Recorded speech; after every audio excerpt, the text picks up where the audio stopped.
Hello. So our topic is human excretory system. ठीक है ना। लास्ट क्लास में अपन ने इंट्रो पार्ट पूरा कवर कर लिया था। Now it's time for human excretory system. ठीक है ना। अपना नेक्स्ट टॉपिक है। तो in humans excretory system consist of a pair of kidney, one pair of ureters, urinary bladder and urethra. किसी भी लाइन को कम ज़्यादा नहीं आंकना है। ठीक है ना। हर लाइन इंपॉर्टेंट है एनसीईआरटी की, तो क्योंकि पेपर पूरा एनसीईआरटी बेस्ड है। तो गलती, छोटी छोटी गलती भी बहुत दुख देती है पेपर के टाइम पे। ठीक है ना। तो ध्यान से देखो, किडनी के पेयर प्रेजेंट होते हैं। पेयर, वहीं पे अगर वो पेयर मिस कर देगा ना, पूरा सेंटेंस गलत हो जाएगा। तो अब पेयर ऑफ किडनी प्रेजेंट है। यहाँ डायग्राम में देखो, दो किडनीज हैं, एक दो, दो किडनी प्रेजेंट है, दो ही यूरेटर प्रेजेंट है, एक दो, एक यूरिनरी ब्लैडर प्रेजेंट है और उसके टिप पर यूरेथ्रा प्रेजेंट है। तो पेयर है किडनी का और यूरेटरस का। किडनी रेडिश ब्राउन होती हैं, बीन शेप्ड स्ट्रक्चर होता है। और मजाक से अलग वाली लाइन आ रही है कि वो कहाँ पे सिचुएटेड होते हैं। सिचुएटेड बिटवीन लास्ट थोरेसिक, कौन सा होता है, T12। T12 vertebra and third lumbar vertebra L3। T12 और L3 के बीच में प्रेजेंट होती हैं किडनी। क्लोज टू, उससे भी ज़्यादा इंपॉर्टेंट लाइन आ रही है, close to dorsal inner wall of abdominal cavity. Dorsal कौन सी साइड होती है, हमारी बैक वाली साइड, उसको बोलते हैं डॉर्सल। पीछे वाला साइड जो होता है, जैसे अपन ने ये बनाया, ये आँखें, ये तुम्हारी चोंच हो गई, तो पीछे वाली साइड जो होती है, दिस इज योर डोर्सल। ठीक है। तो close to dorsal inner wall of abdominal cavity. Each kidney of adult human measures 10। अब ये देखो मेजरमेंट है, ये तो जैसे तैसे याद करनी ही होंगी। ह्यूमन फिजियो में मेजरमेंट तो याद करनी होंगी। देखो, ओवरी की, टेस्टिस की, तुम्हारे हार्ट की, किडनी की, लंग्स की। तो each kidney of adult human measures 10 to 12 centimetre in length, है ना, 10 से 12 सेंटीमीटर का होता है लेंथ में। चौड़ाई विथ कितनी होती है, 5 to 7 सेंटीमीटर होता है ना। 2 to 3 सेंटीमीटर थिकनेस, उसकी जो मोटाई होती है वो 2 to 3 सेंटीमीटर्स होती है थिकनेस पे। यही याद करो, कितनी लंबाई है 10 to 12, कितनी चौड़ाई है 5 से 7, कितनी मोटाई है 2 से 3, और सेंटीमीटर है यूनिट का, बहुत अच्छे से ध्यान रखना है। वेट कितना होता है, 120 to 170 ग्राम। ठीक है। अप्रॉक्स इसको 150 ग्राम ले सकते हैं अपन। अभी अपन पढ़ के आए हैं, वो कौन सा चैप्टर था, बॉडी फ्लूइड्स एंड सर्कुलेशन। उसमें हर्ट का किसी को याद हो तो let your self know about it, क्योंकि हर्ट का कितना होता है, हर्ट अगर नहीं आ रहा याद, सोचो सोचो कितना होता होगा। देखो, हार्ट का अगर याद नहीं आ रहा है तो सिंपल याद रखो कि जो किडनी का होगा उससे जस्ट डबल। हम किडनी का 150 ग्राम अप्रॉक्स ले रहे हैं, इन दोनों के बीच का अप्रॉक्सीमेट, तो एवरेज। और तो हार्ट का कितना है, इसका डबल, 300 ग्राम। 300 ग्राम होता है हार्ट का वजन मेल्स के अंदर, और इससे 50 ग्राम कम कम फीमेल्स के अंदर 250 ग्राम। याद हो गया। तो किडनी में कितना है, किडनी में तुम्हारा वजन है 150 ग्राम। ठीक है ना, मिलीग्राम नहीं है, किलोग्राम नहीं है, 150 ग्राम, ग्राम है simple. Toward the centre of inner concave surface of kidney is a notch. अब एक नॉच के बारे में बता रहे हैं, वो नॉच कहाँ पर प्रेजेंट है, centre of inner concave surface. मानो ये किडनी है, बीन शेप्ड किडनी, अंदर वाला ये कॉनकेव सरफेस बताया गया, not convex. Mark the words है, कॉन्वेक्स। ठीक है ना। कॉन्वेक्स सर्विक्स के पास अंदर की साइड पर सेंटर में एक चीज़ प्रेजेंट है, उस नॉच प्रेजेंट है, उसको क्या बोला गया है, हाइलम। तो हाइलम कहाँ प्रेजेंट है, सेंटर इनर कॉनकेव सरफेस के पास। ठीक है ना। नॉच है हाइलम, जहाँ से क्या क्या पास होता है, इस हाइलम से क्या क्या पास होता है, यूरेटर, तुम्हारा जो यूरेटर, पेयर ऑफ यूरेटर्स की बात हुई थी। ब्लड वेसल्स, तुम्हारी रीनल आर्टरी, रीनल वेन्स, वो यहीं से पास होंगी। नर्व्स, जितनी भी ब्लड नर्व्स हैं वो सब यहीं से पास होंगी। इनर टू हाइलम, डायग्राम में देखना चाहो, देखो ये पोर्शन है तुम्हारा हाइलम। हाइलम अब दिख रहा है कि यहाँ से तुम्हारी वेन्स, आर्टरीज, ये पीछे से ये ब्लू वाली है ना, ये पीछे से जाकर दिखा नहीं रखी डायग्राम में आगे से, क्योंकि वो पीछे की साइड से है। देन योर यूरेटर्स, वो भी यहीं से पास हो रहे हैं, हाइलम से एक नॉच प्रेजेंट है। Next, inner to hilum is a broad funnel shaped space. Hilum के अंदर एक फनल शेप्ड स्पेस होता है जिसको बोलते हैं renal pelvis with projection call calyces. अच्छा, इसको एक डायग्राम से समझते हैं, जब और अच्छे से लाइंस समझ आएंगी अपन को। ठीक है। डायग्राम हमारी कोचिंग में बनवाया था जब हम पढ़ते थे एलन में। तुम भी देखो इस डायग्राम में, ये तुमको जो दिखा रखा है ब्लू कलर से, ये वाली this is your inferior vena cava. ये क्या लेके जाती है, डीऑक्सीजनेटेड ब्लड लेके जाती है किडनी से, कहाँ लेके जाती है, टूवर्ड्स लंग्स, हार्ट, प्यूरिफिकेशन के लिए, ठीक है ना, हार्ट के पास पंपिंग के लिए एंड देन लंग्स के पास प्यूरिफिकेशन के लिए। देन उसी के बगल में जस्ट तुमको दिखेगी ये रेड कलर से जो एनसीईआरटी में भी बना रखी है, this is your dorsal aorta. Dorsal aorta क्या करता है, ऑक्सीजनेटेड ब्लड लेकर आता है किडनी के पास, ठीक है। तो ये ब्लड का मूवमेंट समझ आया तुमको, ओके। देन किडनी से देखो हर जो हमारे अंदर ऑर्गन है उससे रिलेटेड कुछ वर्ड होते हैं, ठीक है, जिनके बेसिस पर हम बता सकते हैं कि इस चीज़ का ये इस चीज़ का है। जैसे किडनी के लिए जब भी हम कुछ यूज़ करते हैं तो रीनल वर्ड यूज़ करते हैं, क्या यूज़ करते हैं, रीनल। इसी तरह से जो डीऑक्सीजनेटेड ब्लड यहाँ से लेके जा रही है, ये वाला देखो तुम, एक मिनट यहाँ पे रुको, हाँ, ये जो किडनी के पास ब्लड लेकर जा रही है ये वाली, इसको बोला गया है रीनल आर्टरी। आर्टरी क्यों, क्योंकि ये ऑक्सीजनेटेड ब्लड लेकर आ रही है हार्ट से, ठीक है। और रीनल क्यों, क्योंकि वो किडनी में लेके आ रही है। Then comes your renal vein जो यहाँ से ब्लड लेकर जाती है डीऑक्सीजनेटेड। समझ आया, समझ आया तुमको, renal artery, renal vein, dorsal aorta, inferior vena cava, समझ गए। ये किडनीज बताई रखी है, यहाँ से किडनी से जो निकल रही है हाइलम वाले पोर्शन से, कॉनकेव हाइलम, यहाँ से जो निकल रहे हैं this is your ureter, then your urinary bladder, और लास्ट में टिप है दिस इज योर यूरेथ्रा। ये तो पता है। अब दो, ये एनसीईआरटी में गिवन नहीं है डेफिनेटली, तो दो ऑरिफाइज प्रेजेंट होते हैं, कहाँ पर प्रेजेंट होते हैं, जो यहाँ पर ये ओपनिंग दिख रही है तुमको यूरिनरी ब्लैडर के बाहर, यूरेथ्रा के अंदर दो ऑरिफाइज प्रेजेंट होते हैं जिसको बोलते हैं इंटरनल यूरेथ्रल स्पिंस्टर। एक तो ये वाला हो गया इंटरनल, एंड देन यहाँ पर होता है एक एक्सटर्नल यूरेथ्रल स्पिंस्टर। इंटरनल वाला जो होता है वो इनवॉलेंट्री होता है, वो हमारी बॉडी जैसे ही हमारा यूरिनरी ब्लैडर फिल होता है ना, वैसे ही बॉडी क्या करती है, इस वाले ऑरिफाइस को, इस वाले स्पिंस्टर को खोल देती है, और ये इनवॉलेंट्री होता है, अपन का कोई कंट्रोल भी नहीं होता है इसके ऊपर। देन वॉलेंट्री वाला होता है नीचे की साइड में, ये अपन जब वॉशरूम जाते हैं या फिर कभी भी, है ना, जब भी अपन को लगता है कि अपन को नीड है यूरिनेशन की, तब ये नीचे वाला वॉलेंट्री स्पिंस्टर खुलता है। मसल, इनके ऊपर जो ये लेयर्स है ना, ये बहुत इंपॉर्टेंट है। देखो यूरिनरी ब्लैडर बहुत इंपॉर्टेंट है, इसकी लेयर्स के बारे में देखो। सबसे बाहर जो लेयर प्रेजेंट होती है that is your fibrous layer, fibrous की लेयर होती है पहली लेयर। देन उसके अंदर थोड़ा डायग्राम क्लियर कर दें, देन इसके अंदर जो तुमको ये लेयर दिख रही है ना, ये वाली, ये है तुम्हारी, ये देखो स्मूथ मसल्स से बनी हुई लेयर है। ये लेयर जब अपन वो पढ़ते हैं ना टेस्टिस, किस में आएगा, ह्यूमन रिप्रोडक्शन में, तब भी ये लेयर कहीं ना कहीं प्रेजेंट होती है। किसी को पता है तो याद करो, मतलब कोशिश करो कि कहाँ प्रेजेंट होती है, टेस्टिस में प्रेजेंट होती है कहीं। डेट्रियोसर मसल, ये है स्मूथ मसल्स, कॉन्ट्रैक्शन रिलैक्सेशन में ये हेल्प करती हैं, क्योंकि अपन का यूरिनरी ब्लैडर क्या करता है, जब इसमें बहुत ज़्यादा यूरिन फिल होगा तो ये क्या करेगा, कॉन्ट्रैक्ट करेगा। जब यूरिनेट कर लेगा इंसान, उसके बाद ये रिलैक्स हो जाएगा। विसरल मसल्स होती हैं इसके पास, हमारे कंट्रोल में नहीं होती हैं। सबसे अंदर वाली लेयर जो होती है वो होती है ट्रांजिशनल एपिथीलियम, है ना, ये पढ़ा भी होगा कंपाउंड एपिथीलियम में। ट्रांजिशनल एपिथीलियम के बारे में पूरा बताया भी गया था डिटेल में, एनिमल टिश्यू के अंदर इसके बारे में बात है। इसको बोलते हैं ट्रांजिशनल एपिथीलियम, या इसको क्या भी बोलते हैं, यूरोथीलियम। किसको, ट्रांजिशनल एपिथीलियम को और क्या भी बोलते हैं, यूरोथीलियम। उसके बाद ये जो ओपनिंग है ना, ये वाली, इसको बोलते हैं अपन यूरेथ्रल मेटस या ऑरिफाइस। डायग्राम समझा, बिल्कुल अच्छे समझा, ओके। रीनल मीडियन देखो किसके लिए बताया गया, रीनल मीडियन, ये जितना भी पोर्शन है ना, ये वाला, इसको अपन ने बताया रीनल मीडियन। एनसीईआरटी में गिवन नहीं है, नो वरीज, लेकिन कभी कभी कोचिंग्स के टेस्ट सीरीज में आ जाती हैं चीज़ें, समझा। अब ये जो किडनीज दे रखी है, इनका थोड़ा डिटेल्ड डायग्राम देखते हैं। अच्छा, किडनी के ऊपर ये जो स्ट्रक्चर प्रेजेंट है ना, ये वाला, ये होती है तुम्हारी एड्रिनल ग्लैंड। जब अपन वो पढ़ेंगे केमिकल कोऑर्डिनेशन, उसमें बताते हैं कि एड्रिनल ग्लैंड जो है वो पोस्टीरियर सरफेस ऑफ किडनी पर प्रेजेंट होती है। तो वहाँ पे इसकी डिटेलिंग है। अभी अपन एक किडनी को थोड़ा सा खोल के जूम करके पढ़ते हैं। देखो ये पूरा एक किडनी का डिटेल डायग्राम है।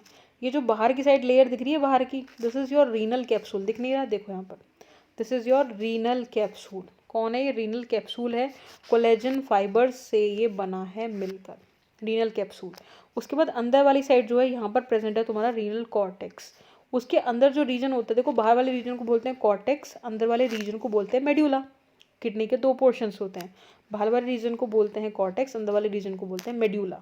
तो ये तुम्हारा रीनल वर्ड किस लिए यूज़ हो रहा है? क्योंकि भैया किडनी है। एंड देन तुम्हारे बाहर की साइड, ये अंदर की रीनल कॉर्टेक्स हो गया बाहर की साइड, और अंदर की साइड कौन है? मेड्यूलरी पिरामिड्स प्रेजेंट है। मेड्यूलरी नाम ही क्यों रखा? क्योंकि मेड्यूला में प्रेजेंट है और पिरामिड जैसा स्ट्रक्चर है। देखो दिख भी रहा है, इनको बोल रहा है मेड्यूलरी पिरामिड्स बोला गया है। कितने होते हैं एक किडनी के अंदर? 8 से 10 होते हैं, 8 से 10। इनके बाहर मेडुलरी पिरामिड्स की जो ओपनिंग होती है ना, ओपनिंग, उसको बोलते हैं माइनर कैलेक्स। माइनर कैलेक्स कैसे? देखो मानो ये हमारा मेडुलरी पिरामिड है, इनकी जो ये ओपनिंग दे रखी है इसको बोलते हैं माइनर कैलेक्स। 2-3 मेडुलरी पिरामिड्स की मिलाकर ओपनिंग को बोलते हैं मेजर कैलेक्स। ठीक है ना, एनसीईआरटी में बड़े छुपा कर ये बात बता रखी है। तो माइनर कैलेक्स कितने होंगे? जितने मेडुलरी पिरामिड्स होंगे। और मेजर कैलेक्स कितने होंगे? 2 से 3, क्योंकि वो कैसे प्रेजेंट है? देखो एक और बात समझ लो, मानो ये तुम्हारे मेडुलरी पिरामिड्स हो गए 1 2 3, है ना। तो ये इसकी अपनी अपनी इंडिविजुअल ओपनिंग को बोला गया है माइनर कैलेक्स। ओपनिंग नहीं है बेसिकली, उस स्पेस को बोलते हैं माइनर कैलेक्स। फिर ये जो 2-3 जोड़ दिए हैं अपन ने, फिर इनकी ओपनिंग्स को मिलाकर बोला गया है major calyx. Not opening, specifically बोला जा रहा है स्पेस के लिए, उस स्पेस को बोलते हैं मेजर कैलेक्स। रीनल आर्टरी हो गई तुम्हारी, रीनल वेन हो गई है। ठीक है, इस स्पेस को जो यहाँ पर ओपनिंग का सा स्पेस है, पूरे मेजर कैलेक्स मिलाकर जो स्पेस बना रहे हैं उसको बोलते हैं रीनल पेल्विस। क्या बोलते हैं उसको? Renal pelvis. Note that point, renal pelvis. Medullary pyramids, medullary pyramids के बीच में जो स्पेस प्रेजेंट होता है, कौन सा वाला? 1 मिनट रुको, देखो ये वाला, ये मेडुलरी पिरामिड्स हैं, ये मेडुलरी पिरामिड्स, इनके बीच में जो स्पेस प्रेजेंट होता है जिनको बोलते हैं रीनल कॉलम या फिर कॉलम ऑफ पर्टिनी। सुना तो होगा ही कभी ना कभी, है ना, रीनल कॉलम या कॉलम ऑफ पर्टिनी। ये जितना भी डायग्राम दे रखा है इसमें से पीवाईक्यूज में देखोगे तो कम से कम 5-6 क्वेश्चंस इसी से सॉल्व हो जाएंगे तुम्हारे। अभी सीरियस नहीं ले रहे हो, ठीक है ना। बट मेक श्योर कि if you want to draw this diagram in your NCERT, ठीक है ना, तो ड्रॉ कर सकते हैं, ऐसी कोई वो नहीं है। और जो चीज़ इंपॉर्टेंट लगे please write that thing in your NCERT right now. Let's come to NCERT. Okay, देखो अब अच्छे से समझ आएगी कि toward the centre of inner concave surface of kidney is a notch, जिसको हाइलम बोलते हैं, जिसके अंदर क्या क्या, जिससे क्या क्या चीज़ जाती है किडनी के अंदर? Ureter, blood vessels and nerves. Hilum के अंदर ही एक broad funnel shape structure, funnel shape इनके लिए बोला गया है, जिसको बोलते हैं रीनल पेल्विस। ये जो जितने भी पिरामिड्स हैं इनके अंदर जो ये माइनर कैलेक्स 2-3 को मिलाकर बनाया, major calyx and then your renal pelvis. Renal pelvis आया था ना उसके बाद। तो फनल शेप्ड, देखो ब्रॉड, ध्यान देना, mark this point, broad funnel shaped space को बोला गया है renal pelvis with projection call calyces. और 2 तरह की कैलिसिस होती है, mark that point in NCERT right now. एक मेजर होती है और एक माइनर होती है, 2 तरह की होती हैं, major and your minor. Renal NCERT ना थोड़ा सा बैक में शुरुआत करती है, वो पहले लास्ट की चीज़ें बताती है देन थोड़ा सा अंदर जाती है। यही एक डिफरेंस होता है कोचिंग सेंटर्स के नोट्स में और एनसीईआरटी में, इसीलिए एनसीईआरटी समझने में बहुत अपन को टाइम लगता है। ये जो पिरामिड्स बनाए हैं इनको, यहाँ पर जो स्पेस प्रेजेंट है दिस इज़ योर, उनकी टिप पर, ये यहाँ पर this is your minor calyx. अगर मैं 2-3 पिरामिड्स को मिला दूँ तो जो स्पेस बनेगा मेजर कैलेक्स, और जितने भी पिरामिड्स हैं उन सबको मिला दूँ किडनी के अंदर जो भी पिरामिड्स हैं तो बनेगा तुम्हारा रीनल पेल्विस। एनसीईआरटी ने क्या करा, पहले रीनल पेल्विस के बारे में बताया, ब्रॉड फनल शेप्ड स्पेस, ध्यान रखना रीनल पेल्विस के लिए वर्ड यूज़ हुआ है। उसके बाद उन्होंने बताया कि इसके अंदर प्रोजेक्शंस होते हैं विद प्रोजेक्शंस कैलियसिस, जिसको बोलते हैं, 2 तरह की होती है, major minor. The outer layer of kidney is tough capsule, जो बाहर की लेयर मैंने बताया था इट इज़ अ रीनल, जिसको रीनल कैप्सूल बोलते हैं, वो एक टफ लेयर होती है। Inside the kidney there are 2 zones, kidney के अंदर 2 जोन होती हैं मैंने बताया, एक आउटर बाहर वाली साइड को बोलते हैं कॉर्टेक्स एंड इनर वाली साइड को बोलते हैं मेड्यूला। ठीक है ना, बाहर वाली साइड को बोलते हैं कॉर्टेक्स, इनर वाली साइड को बोलते हैं medulla. Again the medulla is divided into few conical masses, medullary pyramids. देखो उन्होंने लास्ट में बताया, अपन ने पहले पढ़ा था इनके बारे में। तो मेडुला किस में डिवाइड होती है? मेडुलरी पिरामिड्स में डिवाइड होती है, प्रोजेक्टिंग इनटू कैलिसेस, ठीक है, जिनके बाहर से क्या निकल रहे होते हैं? कैलिसेस, पहले minor and then your major. The cortex extend in between, अब बात चल रही है तुम्हारा कॉलम ऑफ बर्टीनी के बारे में। So the cortex extend into medullary pyramids is known as column of Bertini. Renal column भी बोलते हैं उसको, और क्या बोलते हैं? मेजरली तो कॉलम ऑफ बर्टीनी, ठीक है ना। ये इस पोर्शन को देखो, ये रीनल कॉलम, ये पोर्शन दिख रहा है मेडुलरी पिरामिड्स के बीच के पोर्शन को बोला गया है रीनल कॉलम और कॉलम ऑफ बर्टीनी। ये तुम्हारा दिखा रखा है मेडुलरी पिरामिड, ये तुम्हारे बता रखे हैं कैलिक्स, मेजर माइनर एक ही में कर दिया है। This is your renal artery, this is your renal when, ये तुम्हारा पोर्शन हो गया स्पेस जहाँ पर सारे कैलिक्सेस खुले हुए हैं, this is your renal pelvis and then this is your ureter. बाहर वाले पोर्शन को कॉर्टेक्स बोला गया है, लेयर को बोला गया रीनल कैप्सूल, टफ लेयर होती है ना, एनसीईआरटी में लिख लो, ठीक है ना, right it in NCERT right now कि टफ लेयर होती है ये। कैसी लेयर होती है? लूज टफ लेयर होती है। ईच किडनी हैज़ नियर, बहुत इंपॉर्टेंट पॉइंट है, PYQs है इसके ऊपर, कि ईच किडनी, हर किडनी के अंदर nearly 1 million complex tubular structure होते हैं जिनको नेफ्रॉन्स बोलते हैं। नेफ्रॉन्स क्या हैं? Structural and functional unit of kidney, uriniferous tubule बोलते हैं इनको। एक किडनी के अंदर कितने होते हैं? Nearly 1 million. 1 मिलियन बोले तो 10 लाख, समझ रहे हो काउंटिंग? 10 लाख के हर एक किडनी की बात चल रही है, विच आर फंक्शनल यूनिट। कौन?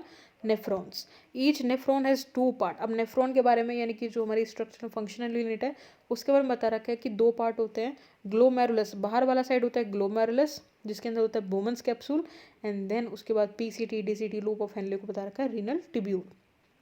Glomerulus is a tuft of capillary, tuft बोलते हैं तो गुच्छा of capillaries form by afferent arteriole, a fine branch of renal artery, and then उसके बाद होता है ईफरेंट आर्टेरियोल, ठीक है ना।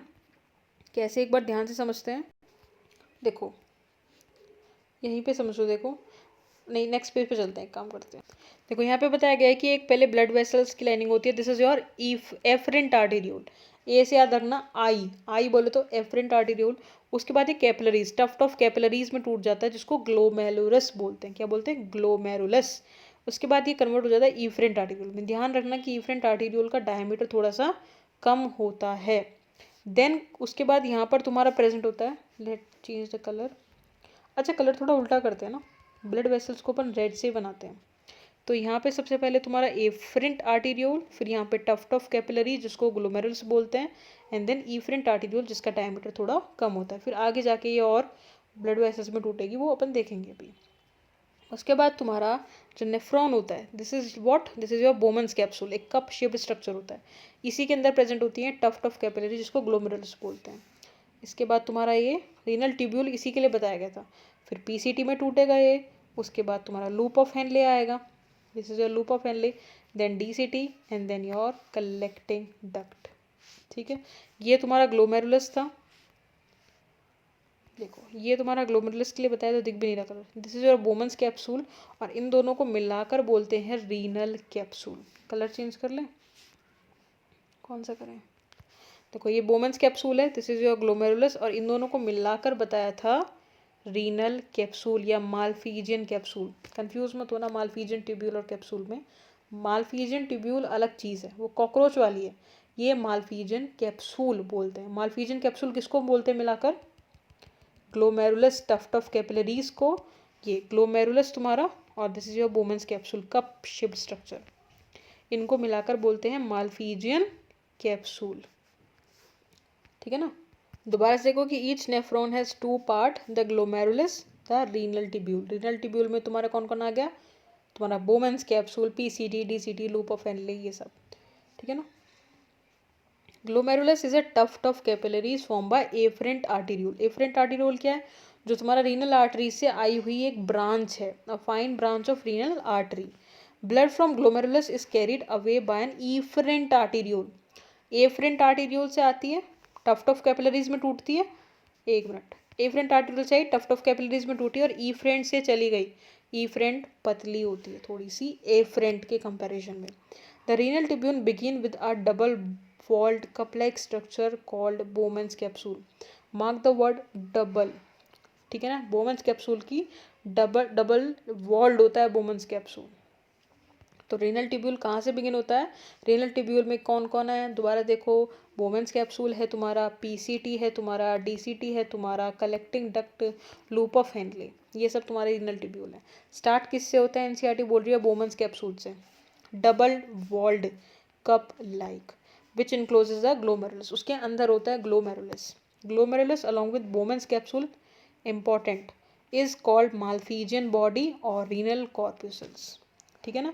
आइदर तो रीनल कैप्सूल, रीनल कॉर्प्यूसल बोलो, माल्फीजियन कैप्सूल बोलो, माल्फीजियन बॉडी बोलो, कुछ भी बोलो, माल्फीजियन टिब्यूल मत बोल देना, ठीक है। The tubule continue further to form a highly coiled, ठीक है ना, mark the word highly coiled network PCT. PCT जो होता है वो बहुत कॉइलिंग होती है इसके अंदर। एक बार डायग्राम पे आओ, ये एफरेंट आर्टीरियोल है, उसके बाद ये गया तुम्हारा इफरेंट आर्टीरियोल, ये ग्लोमेरुलस है, this is your Bowman's capsule, इन दोनों को मिलाकर बोले हैं माल्फीजियन कैप्सूल या फिर रीनल कॉर्पुसल या रीनल कैप्सूल, ठीक है ना। देन तुम्हारा ये आगे पीसीटी है, पीसीटी कन्वर्ट होगी तुम्हारा लूप ऑफ हेनले के अंदर, descending limb of loop of Henle, then ये बढ़ेगी ऊपर की side, ascending limb of loop of Henle, उसके बाद ये कन्वर्ट हो जाएगी डीसीटी में, और डीसीटी में जाने के बाद ये तुम्हारा चला गया कलेक्टिंग डक्ट। कलेक्टिंग डक्ट जो है वो 2-3 नेफ्रॉन्स से मिलकर बनता है, जैसे यहाँ से दूसरी डीसीटी आ रही होगी दूसरे नेफ्रॉन की, यहाँ से दूसरे नेफ्रॉन की डीसीटी आ रही होगी, तो कलेक्टिंग डक्ट किसी एक नेफ्रॉन का पार्ट नहीं होता है।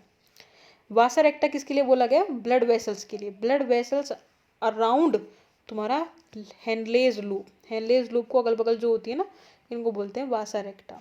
इसी में अगर तुम ड्रॉपर हो तो तुमको पता होगा कि जब तुम्हारा डीसीटी किधर गया, डीसीटी यहाँ आ जाती है कहाँ पर, बोमन्स कैप्सूल के पास, जैसे ये वाली लाइनिंग दिख रही है, तो यहीं पर तुम्हारा JG cell juxta medullary complex बनता है, पढ़ेंगे अपन आगे, अभी इतना लोड ना लो, सिंपल देख लो जितना बताया गया है। हेनलेज लूप समझ आ गया, कलेक्टिंग डक्ट, वासा रेक्टा, यही ब्लड वेसल्स के लिए बोला गया। यहाँ पर तुम्हारा काउंटर करंट मैकेनिज्म देखो, यहीं पे समझ लो कैसे चलता है, नीचे यहाँ तो मटेरियल नीचे आता है, ब्लड वेसल्स थोड़ा उल्टी तरीके से लगी हुई हैं, वो पहले डीसीटी के पास जाती हैं, फिर यहाँ से होती हुई लूप हेनले के पास आती हैं, फिर वो पीसीटी के पास जाती हैं, देन वो बाहर, ठीक है ना। तो यहाँ पर कैसे मैकेनिज्म चलता है, इस तरह से कि तुम्हारा जो चीज़ यहाँ नीचे जा रही है किडनी के अंदर, नेफ्रॉन के अंदर, वो ब्लड वेसल्स के अंदर ऊपर जाएगी, ठीक है ना। जैसे मानो यहीं पे अगर यहाँ से नीचे फ्लो हो रहा है, वैसे असेंडिंग लूप, यहाँ से अगर ये देखो क्या दे रखा है, ascending limp of loop of Henley, तो यहाँ से चीज़ें ऊपर जा रही होंगी ना, तो यहाँ से नीचे आ रही होंगी, ऐसे चलता है काउंटर करंट मैकेनिज्म। जैसे तुम्हारा यहाँ से तो दिख ही नहीं रहा बिल्कुल, देखो यहाँ से जो तुम्हारा ये है तुम्हारा ascending descending limb of loop of Henley, जो चीज़ नीचे जा रही होंगी ना यहाँ से, वो यहाँ पर ऊपर जा रही होंगी तुम्हारे वासा रेक्टा के अंदर, ठीक है ना। Diagram complete. अब आते हैं नेक्स्ट पेज पे। देखो पीसीटी तुम्हारा कैसा होता है, हाईली कॉइल्ड स्ट्रक्चर होता है। डायग्राम पे देखो, ये एफरेंट आर्टीरियल दे रखा है, डायमीटर जिसका थोड़ा ज़्यादा है, देन इफरेंट आर्टीरियल डायमीटर जिसका कम है, then this is your Bowman's capsule cup like double walled, और ये यहाँ से शुरू हो जाती है तुम्हारी पीसीटी, हाईली कॉइल्ड होती है। A hairpin shaped loop of Henle या हेनलेज लूप प्रेजेंट होता है, किसके बाद, पीसीटी के बाद प्रेजेंट होता है। हेयर पिन बोला गया है, हेयर पिन जैसा होता है इस तरह से। Is the next part of tubule which has a descending and ascending limb, जिसकी एक डिसेंडिंग लिम्ब होती है और एक असेंडिंग लिम्ब होती है, okay. The ascending limb continues as another highly coiled tubular region DCT. Highly coiled है, but क्या ये मोस्ट कॉइल्ड है, नहीं, वो तो पीसीटी होता है, PCT is highly coiled. DCT के लिए भी उन्होंने बोला है कि हाईली कॉइल्ड ट्यूबुलर रीजन है। The DCT of many nephrons open into a straight tube called collecting duct. DCT किस में ओपन होता है, collecting duct में, many of which converge and open into renal pelvis. उसके बाद ये किस में ओपन हो जाएंगे, तुम्हारा renal pelvis में। किससे होते हुए, एनसीईआरटी मिस कर रही है, किससे होते हुए, कैलियसिस से, वो थोड़ा बाद में बताती है, through medullary pyramids in the calyces. ये जब अपन यूरिन फ्लो देखेंगे ना तब बताएंगे कि कहाँ से कहाँ। पहले क्या होता है, नेफ्रॉन में पीसीटी डीसीटी, फिर उसके बाद कलेक्टिंग डक्ट, यहाँ से जाते हैं माइनर कैलेक्स, फिर मेजर कैलेक्स, मेजर कैलेक्स के बाद तुम्हारा कहाँ आता है रीनल पेल्विस, और बाहर फिर रीनल पेल्विस से कहाँ ureter, and then urinary bladder, and then your urethra. ये होता है यूरिन फ्लो। कोई नहीं, अपन डिटेल में देखेंगे नेक्स्ट लेक्चर में, ठीक है ना। Okay, the Malpighian corpuscle, Malpighian corpuscle किसके लिए बोला गया है, बोमन्स कैप्सूल के लिए एंड तुम्हारा ग्लोमेरुलस के लिए। PCT and DCT of nephron are situated in the cortical region. अब यहाँ पे दो तरह के नेफ्रॉन्स के बारे में बताया गया है, कॉर्टेक्स में जो प्रेजेंट होते हैं और मेडुलरी रीजन में जो प्रेजेंट होते हैं, ठीक है ना, मेडुलरी रीजन में। तो जो क्या क्या होता है देखो, PCT जो होगा अपन का, वो मालफिजियन कॉर्पस्कल यानी कि बोमन कैप्सूल और ग्लोमेरुलस, PCT और DCT, ये मोस्टली कहाँ से, ये तो सिचुएटेड ही कहाँ होते हैं, कॉर्टिकल रीजन के अंदर। बात होती है तुम्हारा लूप ऑफ हेनले के बारे में। लूप ऑफ हेनले देखो, ध्यान से समझो, कहाँ पे, यहीं पे समझ लो, ठीक है ना। जैसे ये तुम्हारा किडनी हो गई, ये पिरामिड, एक ही पिरामिड बना दूँ मैं, तो इस पिरामिड, ये मेडुलरी रीजन में तो प्रेजेंट होता ही है पिरामिड। थोड़ा नीचे बनाते हैं, ये देखो, ये तुम्हारा एक किडनी है, किडनी के अंदर मानो मैंने एक पिरामिड बनाया। कुछ क्या होते हैं इस तरह से, कुछ तो नेफ्रॉन्स ऐसे प्रेजेंट होते हैं कि यहाँ पर हैं पूरे, PCT DCT, और तुम्हारा कौन था वो कलेक्टिंग डक्ट, ये तो सब कॉर्टिकल रीजन में, ये कॉर्टेक्स वाला रीजन है, ये मेडुला वाला रीजन है, ठीक है ना, cortex and medulla.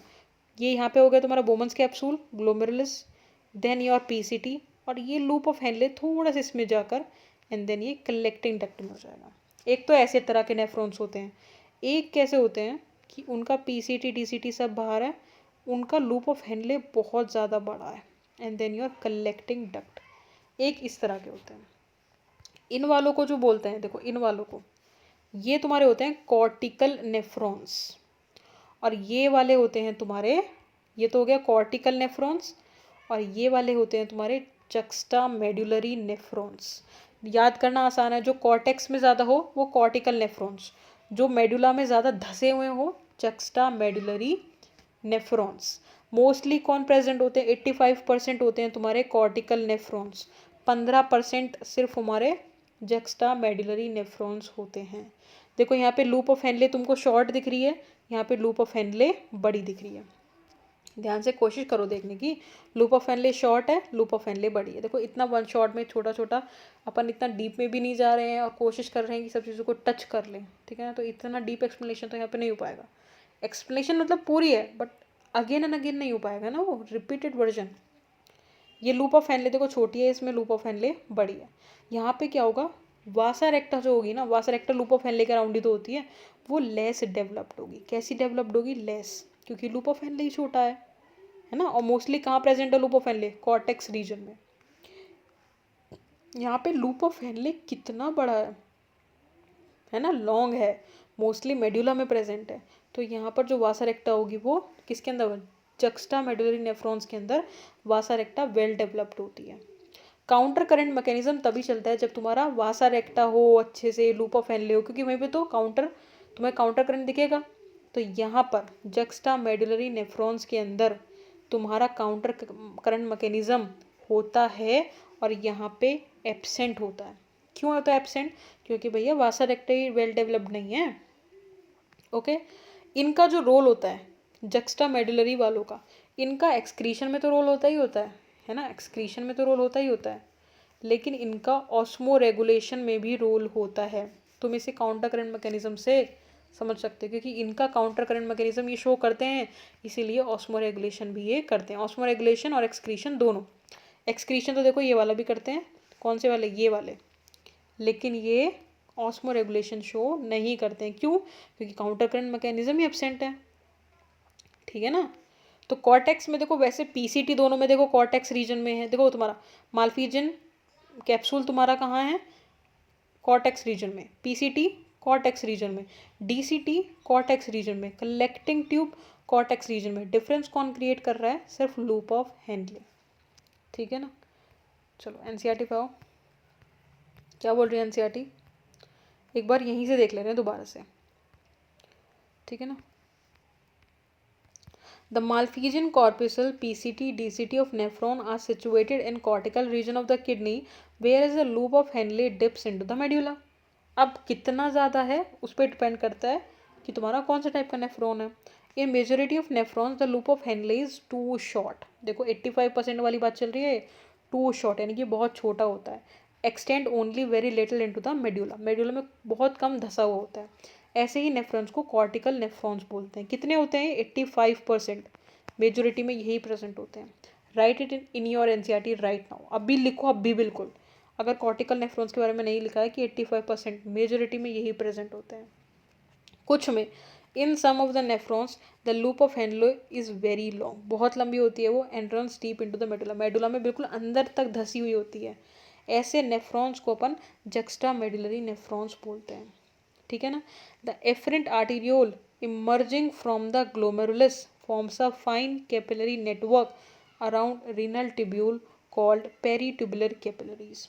Renal tubule यानी कि पूरे जितना भी पूरा नेफ्रॉन वाला पार्ट है उसके अराउंड जो भी ब्लड वेसल्स होती हैं उन सबको पेरीट्यूबुलर, पेरी का मतलब होता है, देखो वर्ड से खेलो, पेरी का मतलब होता है अराउंड, ट्यूबुलर मतलब ट्यूबुलर फॉर्म में, पेरी का मतलब अराउंड, ट्यूबुलर मतलब ट्यूबुलर फॉर्म में। कैपिलरीज तुम्हारा ब्लड कैपिलरीज हो गई। ठीक है ना। ये पेरीट्यूबुलर का मतलब है ट्यूब के अराउंड में जितनी भी कैपिलरीज प्रेजेंट होंगी उनको पेरीट्यूबुलर कैपिलरीज बोलते हैं। A minute vessels of network run parallel to Henle's loop forming a U-shaped vasa recta।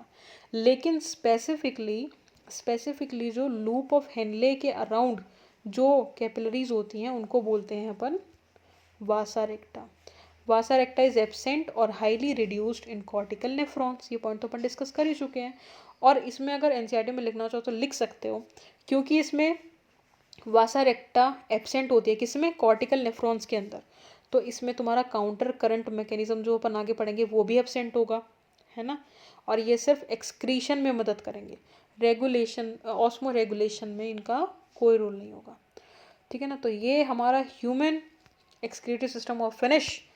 थोड़ा लंबा हो गया लेक्चर, लेकिन कोई दिक्कत नहीं, डिटेल में अपन ने पढ़ा, सारे क्वेश्चंस यहाँ से बन जाएंगे। नेक्स्ट पार्ट में कवर करेंगे यूरिन फॉर्मेशन, यूरिन फ्लो, ये सब चीज़ें। ठीक है ना। वो तो और भी ज़्यादा इंपॉर्टेंट है। ठीक है, थैंक यू।